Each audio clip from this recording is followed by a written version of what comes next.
সৌরভ গঙ্গোপাধ্যায়কে জমি প্রদানের মামলায় কলকাতা হাইকোর্টের প্রশ্নের মুখে পড়ল রাজ্য সরকার। শুক্রবার বিচারপতি জয়মাল্য বাগচি ও বিচারপতি অনন্যা বন্দ্যোপাধ্যায়ের ডিভিশন বেঞ্চ প্রশ্ন করে যে জমির নিলাম হয়েছে, যদি জমির নিলাম না হয় তাহলে সেই কাজটা করা হয়নি কেন? সেই সঙ্গে হাইকোর্ট সাফ জানিয়েছে, স্বচ্ছতা বজায় রাখার স্বার্থে সেই সব প্রশ্নের উত্তর খোঁজা অত্যন্ত গুরুত্বপূর্ণ।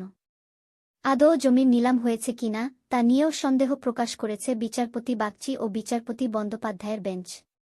সেই পরিস্থিতিতে ওই মামলায় সবপক্ষকে ৩ সপ্তাহের মধ্যে হলফনামা পেশের নির্দেশ দেওয়া হয়েছে।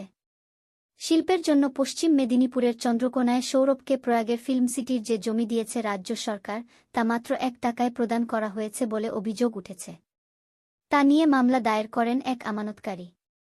তার বক্তব্য হল যে ফিল্ম সিটিসহ প্রয়াগ গ্রুপের একাধিক সম্পত্তি বাজেয়াপ্ত করে নেওয়া হয়েছিল।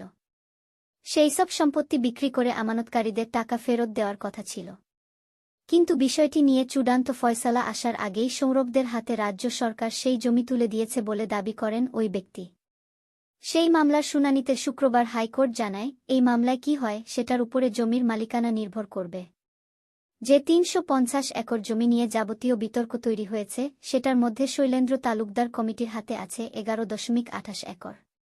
সেই জমি নিতে তালুকদার কমিটির কাছে রাজ্য সরকারের দ্বারস্থ হওয়া উচিত। সেটাই রাজ্যের দায়িত্ব বলে মন্তব্য করেছে হাইকোর্টের ডিভিশন বেঞ্চ।